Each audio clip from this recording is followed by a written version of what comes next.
참 공교롭게도 추수감사절날 교회마다 선택하는 말씀이 있는데 오늘 말씀이거든요.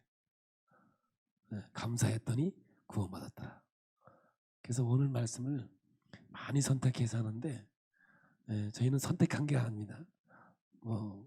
선택할 여지 없이 오늘 말씀이 우리에게 다가왔는데 참된 감사의 근거라는 제목으로 오늘 이 말씀을 좀 연결해서 깊은 하나님의 셈을 좀 파보는 시간을 갖고자 합니다. 부자와 나사로의 이야기가 나옵니다. 이 얘기는 천국 얘기가 아니라 천국 가는 자와 멸망받는 자의 이야기예요.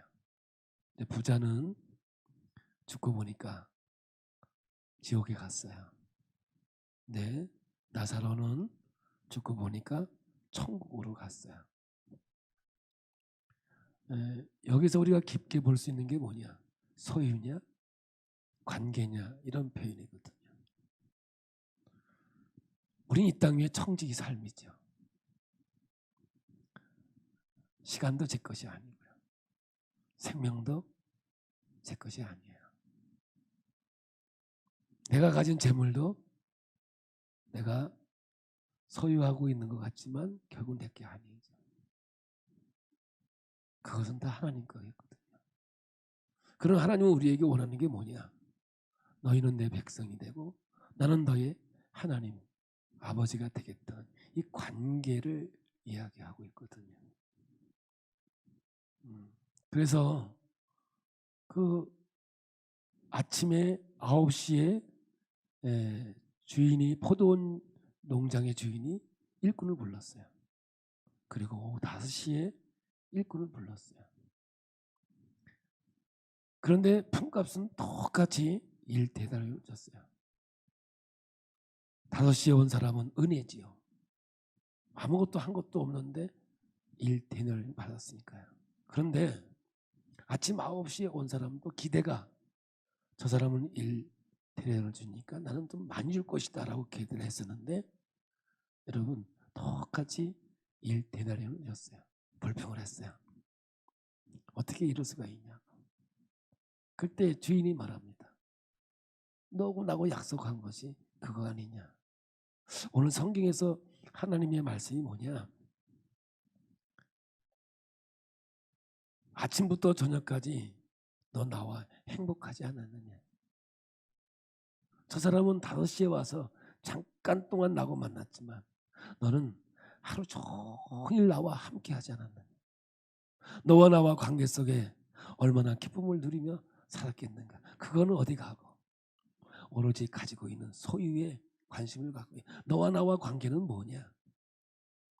이 말씀을 주고 있는 거거든. 지난주에 종의 이야기네. 하루 종일 일하고 집에 돌아와도 쉴 새 없이 움직여요. 그렇다고 그 종에게 감사할 수 있는 주인이 어디 있느냐는 거죠. 그럼에도 불구하고 이 하인은 종은 나는 무익합니다. 그걸 해결할 수 있는 길은 오직 하나라 했잖아요. 내가 그 존재 앞에 서 있는 것만으로 행복하고 즐거웠을 때 나타나는 현상이라. 이것이 오늘 우리와 하나님과의 관계 속에서 구원의 관계 속에서 이루어지는 삶이 있죠. 이걸 오늘 우리의 말로 얘기한다면 오늘을 살아가는 삶이고 오늘을 천국을 살아내는 삶이라고 저는 계속해서 말씀을 여러분에게 전하고 있었습니다. 누가복음의 핵심이 바로 뭐예요? 잃어버린 자를 찾으러 오신 예수님이었거든요. 그래서 누가복음이 시작되면서 변화산에서 예수님을 만난 하나님을 만나는 하나님의 음성을 듣는 그 순간까지는 예수는 누구인가에 대해서 아주 그냥 집요하게 얘기해요. 나는 그리스도다. 나는 하나님의 아들이다. 나를 통해서 하늘나라 갈 수 있다. 이것을 집요하게 얘기를 해요. 그러고 난 다음에 이제 예루살렘으로 올라가는 여정 속에 이야기가 있는데 사실 이 이야기는 출애굽의 사건에 가나안까지 있는 여정을 얘기하는 것이고 어떻게 얘기하면 우리가 철로 역경의 이야기와 같은 맥락에서 볼 수 있는 말씀이기도 한 거죠. 예루살렘으로 올라가는 이유가 뭐예요? 구원이거든요. 예수님이 십자가에서 죽으시는 사건은 인류의 구원의 역사를 위해서 구약에서 예언되어진 메시아였고 어린 양이었고 제물이었고 대제사장으로서의 그 역할을 감당하기 위해서 예루살렘으로 올라가는 거예요. 왜 십자가에서 죽으십니까? 우리 잘 먹고 잘 살게 해주려고? 그건 하나의 이유도 있겠죠. 그런 게 아니에요. 아담과 하와가 하나님 앞에 죄를 져서 하나님의 중심의 인생이 나의 중심으로 바뀌었어요. 그리고 내가 왕이 되는 이 엄청난 하나님 앞에서 범죄 행위를 했어요. 그의 결과가 뭐예요? 사망이 이 땅에 임했어요. 땅에서는 수고하고 애를 쓰지만 이 땅은 엉겅퀴를 내고 여인은 해산의 고통을 통해서 그 역사를 체험하면서 가게 되는 거죠. 그러므로 하나님의 세계는 뭐예요? 원래 에덴을 회복하기 위해서 이 땅 위에 하나님의 말씀을 주시고 우리를 인도했던 거죠. 결국 이 땅에 예수님이 오신 것은 이 하나님과의 관계를 회복하기 위해서 이 땅에 오신 거거든요. 그러므로 오늘도 우리가 예수를 믿고 신앙의 길을 걸어가는 것은 신명기적 상황처럼 들어가도 나가도 복을 받는 거 맞아요. 틀린 게 아니에요. 하나님께서 우리에게 복을 주시죠. 그러나 하나님은 더 깊이 우리에게 말씀하고 싶은 것은 너희는 내 백성이 되고 나는 너희의 하나님, 이 관계를 회복하자. 이게 구원이고 이것이 믿음이고 하나님 앞에서의 신뢰의 역사거든요. 아브라함을 불렀어요. 아브라함이 이 땅에 살아가면서 약속을 믿고 살았어요. 하루아침에 된 건 아니에요. 무저랭이 같은 마른 막대기 같은 아브라함을 불러서 하나님이 그 열심으로 그를 훈련시켜서 그 믿음의 자리까지 끌고 간 거예요. 그래서 히브리서 기자는 11장에 믿음으로 아브라함, 믿음으로 이삭을, 믿음으로 요셉을 철저히 믿음으로 하나님의 인생을 끌고 갔다는 거죠. 딱 잘라 얘기한다면 하나님과 나와의 관계를 바로 갖겠다고 하는 말씀이거든요. 지난주에 무익한 종입니다. 난 아무것도 아닙니다. 그저 하나님 앞에 서 있는 것만으로 나는 만족하고 기쁩니다. 그러한 고백을 할 수 있어야 된다는 거거든요. 이게 관계거든요. 그래서 오늘 이제 17장에 주시는 말씀이 뭐예요? 같은 장에 오늘 11절부터 19절은 예루살렘으로 올라가는 것을 다시 한번 머리에 기억시켜요. 11절에 예루살렘에 올라가고 있어요. 사마리아와 갈리 땅을 지나서 가고 있는 거죠. 이때에 10명의 문둥병을 만나요. 10명의 문둥병이 환자가 문둥병이라면 또 뭐라고 그래요? 나병 환자가 가다가 예수님을 만나요. 원래 이때의 나병 환자들은 길을 가다가 사람이 오면 큰 소리로 외쳐야 돼요. 나는 나병 환자다. 나는 나병 환자다. 외쳐야 돼요. 그래야 그 사람이 오다가 방향을 틀어서 가까이 하지 않아요. 만약에 나는 나병 환자다 외치지 않고 그냥 있다가 스쳐만 지나가도 그는 돌에 맞아 죽어도 전혀 법에는 지장이 없던 그런 시대였던 거죠. 이토록 이때의 나병 환자는 소외된 자였고 정말 희망이 없는 자였고 오로지 하나 죽음만 기다리고 있는 존재였던 것을 우리는 알 수 있어요. 근데 이들이 예수님에게 우리의 병을 고쳐달라고 외치거든요. 그때 예수님께서 말씀하셔요. 제사장에 가서 보이고 너희들이 병 나았는 것을 확인하고 증명을 삼으라는 거죠. 그 말씀을 듣고 가다가 병이 나았어요. 그런데 9은 제갈길을 가버렸어요. 한 명만 예수에게 다가와서 예수에게 감사를 합니다. 그 감사하는 그 모습, 그 태도, 그 자세를 보고 우리 주님께서는 뭐라 그러냐면 내 믿음이 너를 구원하였느니라. 어쩌면 이 사마리아 사람은 전인적인 구원을 허락받은 거죠. 육체의 질병만 고침받은 것이 아니라 그 영혼까지 구원받는 놀라운 역사를 보여주고 있는 거죠. 그러면 이 이야기가 어떻게 종의 자세, 부자와 거지 나사로, 그리고 포도원에 부른 일꾼, 이것들을 총망라한 모습으로 이 말씀이 기록되었을까? 난 누가가 철저히 의도된 말씀으로 여기에 이 말씀을, 주님께서 하신 말씀을 기록해 놓았다고 보는 것이죠. 자, 이제 이 말씀을 가지고 이 주님이 주시는 깊은 말씀을 좀 생각해 보고자 합니다. 이 성경에는 나병 환자가 치유받는 거에 관심이 그렇게 없어요. 거기에 이렇게 관심 두지 않아요. 어디에 관심을 두느냐면 와서 감사하는 자의 태도와 모습을 더 부각시키고 더 드러내고 있다는 거죠. 진짜 누가가 의도하고 있는 이 상황은 와서 감사했더니 내 믿음이 너를 구원하였더라.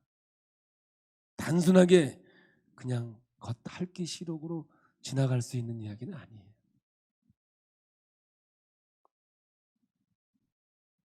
여러분, 이 나병 환자의 반응과 태도를 볼 때 주님께서 이야기하고 싶은 것, 이것이 뭔가를 이제 살펴봐야 돼요.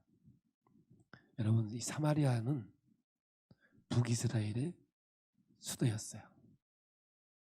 근데 이 북이스라엘이 아수르에게 아주 그냥 완전히 망합니다.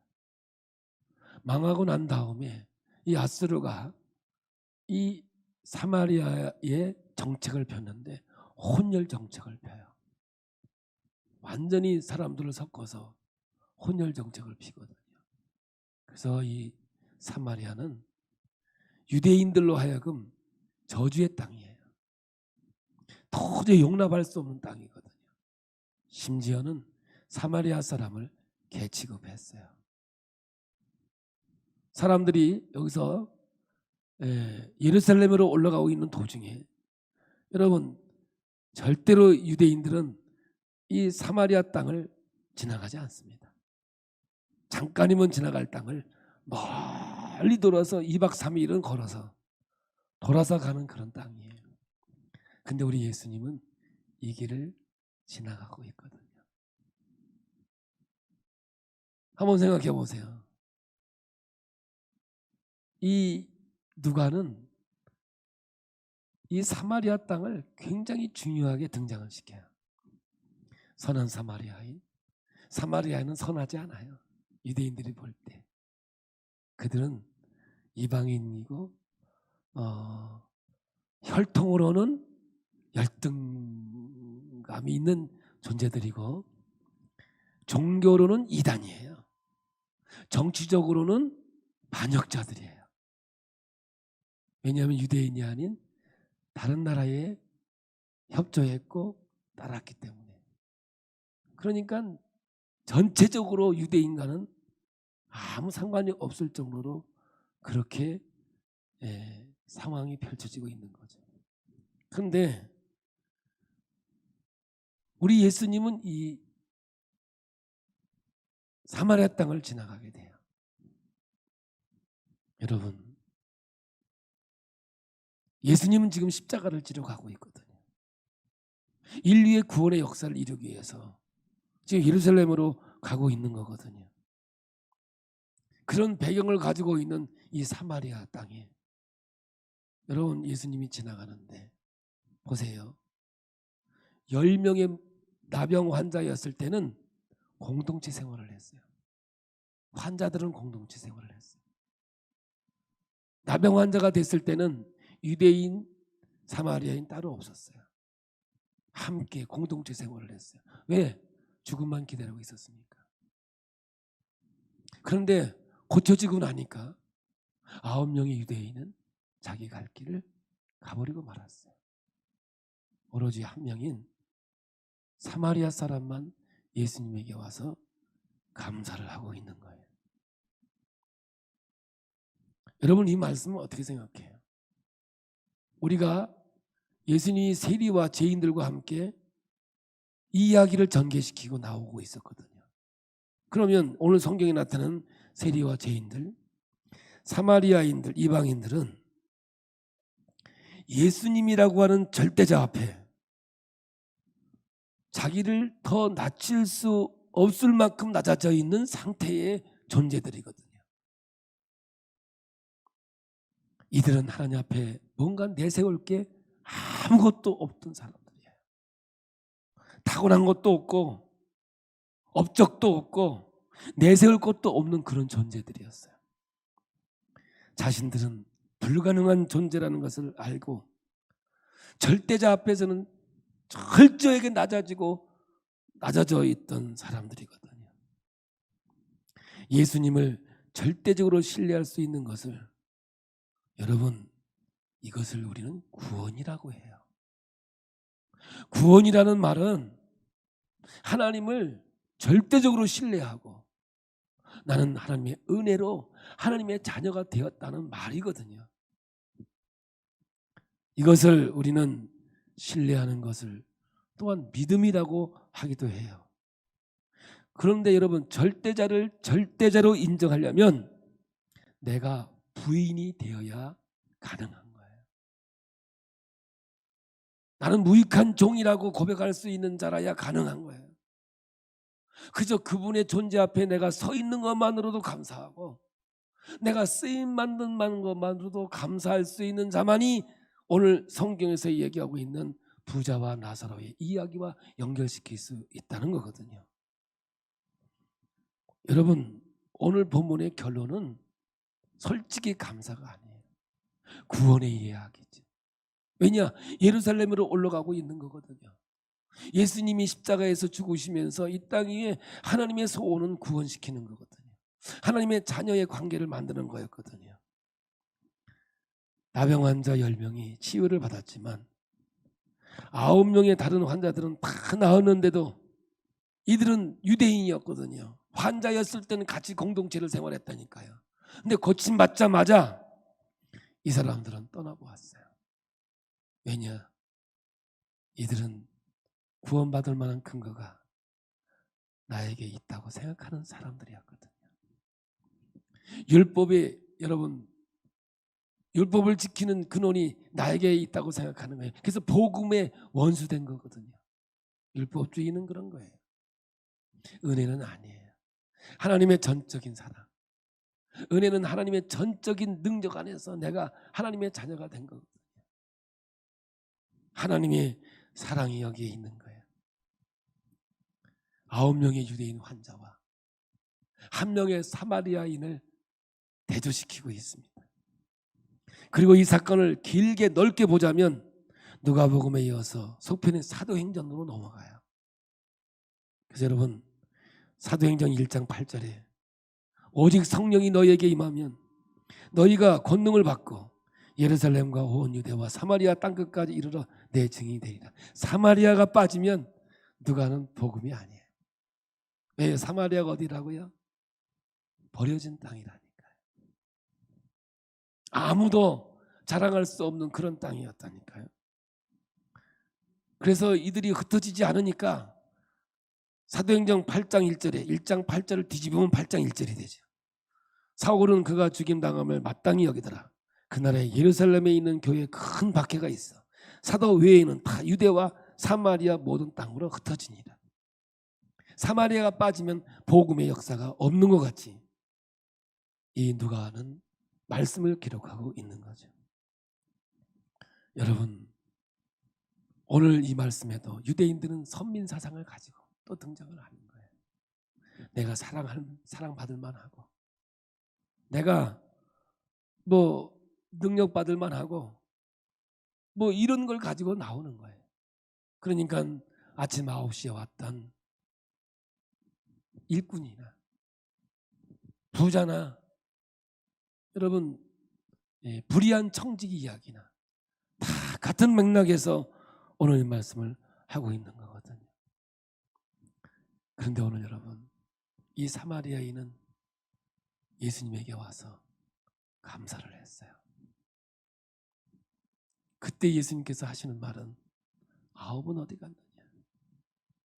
아홉은 어디 갔느냐? 왜 너 혼자밖에 없느냐?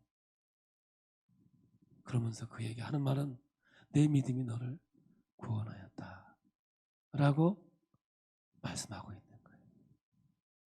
사랑하는 성도 여러분, 이제 이 말씀을 가지고 주님께서 우리에게 주시고 싶은 정말 깊은 하나님의 의도의 말씀으로 가고자 합니다.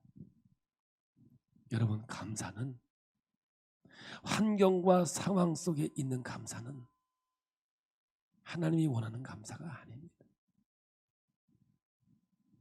사도 바울은 범사에 감사하는 거죠. 좋을 때도 감사하고 힘들 때도 감사하고 어려울 때도 감사하는 거예요. 만약에 환경적으로 좋을 때만 감사한다면 그거는 구원의 열매가 아니에요. 오늘 여기서 얘기하고 있는 진짜 구원의 열매는 감사거든요.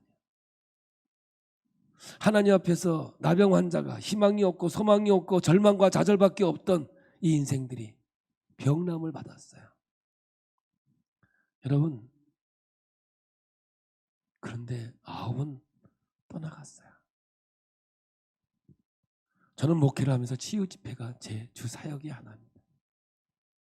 아픈 사람 고쳐놨다고 믿으면 안 생깁니다. 어떤 사람은 그래요. 목사님, 이분 다리만 고쳐주면 교회 열심히 다닌대요. 거짓말입니다.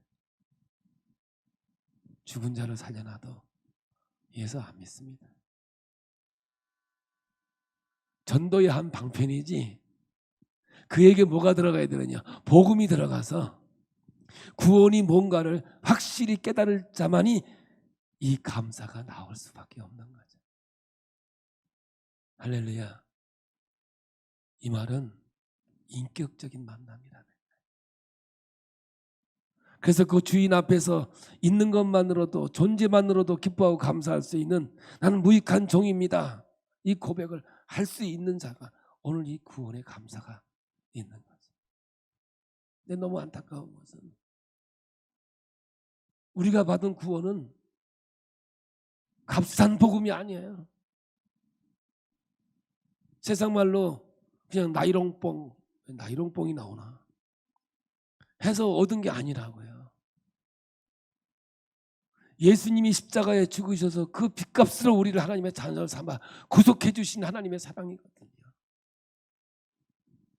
이 구원이, 이 하나님과의 인격적인 만남이 정말 있었다면요, 감사를 잃어버릴 수가 없어요. 감사를 잃어버렸다는 거는요, 구원에 문제가 있다는 거예요. 적어도 오늘 이 말씀은 그 말씀을 대변하고 있는 거예요. 이 말씀을 하고자 포도원 얘기, 불의한 청지기 얘기, 그리고 무익한 종의 얘기를 계속해서 연결시켜 온 거거든요.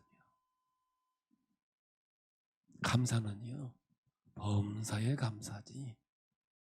환경이 좋으니까 감사하고, 좋은 집 이사 가서 감사하고, 좋은 차 사서 감사하고, 병 나서 감사하고, 그건 누구나 할 수 있는 거예요. 그러나 어떤 환경과 상황 속에서도 감사할 수 있는 것은 오늘 구원이 있는 자의 고백인 거죠. 그러므로 여러분, 어떤 환경과 상황 속에서도 감사할 수 있는 것은요, 구원의 감격밖에 없어요. 예수 그리스도의 십자가로 나를 하나님의 자녀 삼으신 그 기쁨이 나를 지배해 주지 않는다면 우리 이 땅에 살아가면서 좋으면 조금만 기분 나쁘면 근본 문제를 오늘 지적하고 있는 거예요. 사도 바울은 예수 믿는 사람을 잡아 가두고 죽이던 사람이었어요. 너 일상처럼 예수 믿는 사람을 잡아 가두기 위하여 가다가 다마스커스에 있어서 하나님을 만나게 된 거예요. 예수를. 그 한 번의 만남의 사건이 그 일생을 바꿔놓았어요. 그는 시련이 와도 고난이 와도 환난이 와도 죽음이 와도 그는 기뻐하고 또 기뻐하고, 아멘, 감사하고 또 감사하고 또 감사했어요. 단도대에서 죽는 그 순간까지도 감사했어요. 감옥에 갇혀서도 감사했어요. 왜 그가 이렇게 감사할 수 있었을까요? 그는 하나님과의 인격적인 만남을 가졌기 때문에 그랬던 거예요. 이분이야말로 하나님이셨어요. 이분이야말로 내 인생을 책임질 하나님이었어요. 내가 고난에 있어도 환난에 있어도 시련이 있어도 그건 하나님의 설계에 의한 것이었어요. 하나님이 내 머리카락이 나고 빠지는 것까지도 아시고 내가 앉고 일어서는 것까지도 아시는 하나님께서 상황과 처지를 모르실까요? 하나님은 그게 필요해서 그게 꼭 있어야 될 것 같아서 하나님은 우리를 훈련시켜 주셨거든요. 저는 코로나19도요. 하나님 앞에 감사해야 돼요. 알곡과 쭉정이를 갈랐어요. 예배가 얼마나 귀하고 얼마나 생명과 같은 것인가를 우리에게 알게 해주셨어요. 하나님의 다 설계했다고 저는 믿어요. 여러분, 감사는요 좋을 때 하는 거 누구나 해요. 그러나 여러분,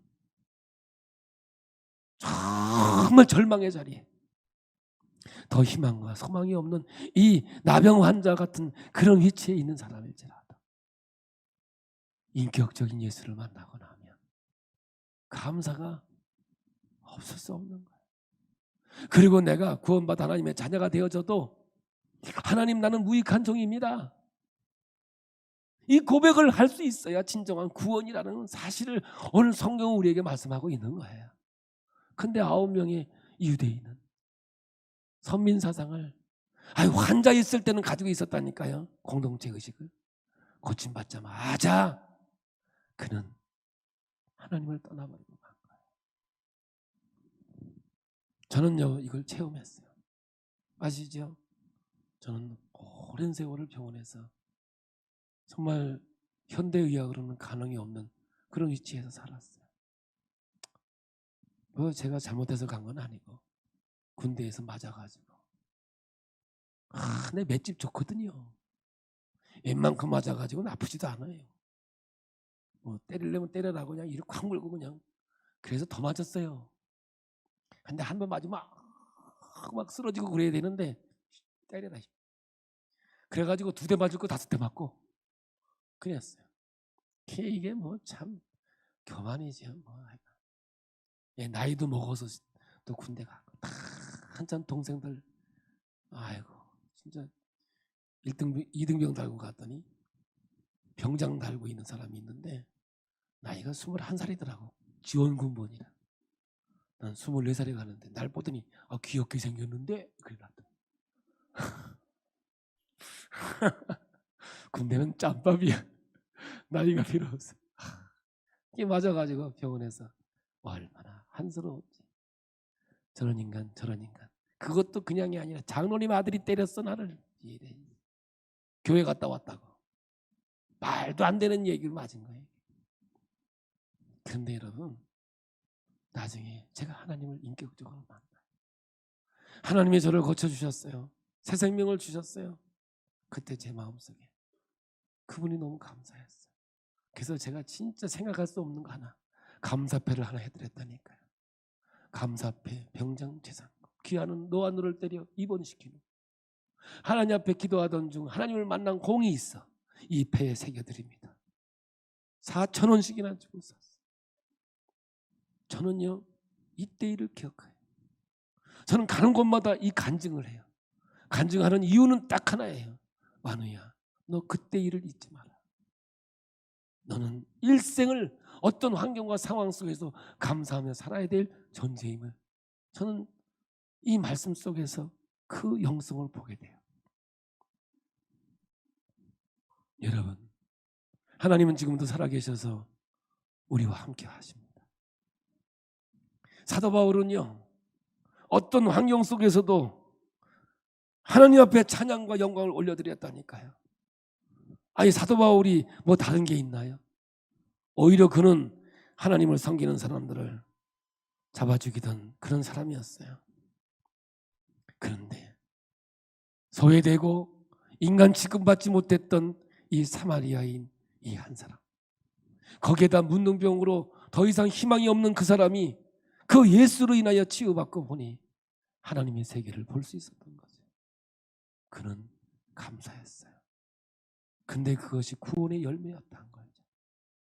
사랑하는 성도 여러분, 구원은 값비싼 거예요. 하나님 우리에게 거저 주었지만 그건 거저가 아니에요. 하나님이 십자가에 죽으신 그 사건을 통해서 우리에게 주신 하나님의 은혜지요.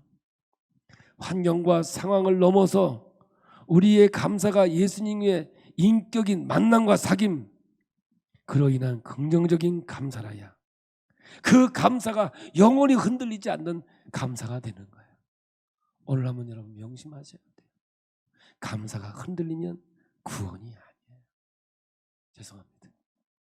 너무 세게 얘기했나요? 오늘 너무 세게 얘기했나요? 아닙니다. 진짜 하나님이 우리에게 보여주고 싶은 게 이거예요. 어떻게 감사를 잃어버렸어요? 없는 거예요. 예수의 십자가의 사건이 없는 거예요. 예수님이 죽어주신 그 하나님의 은혜와 사랑이 없는 거예요.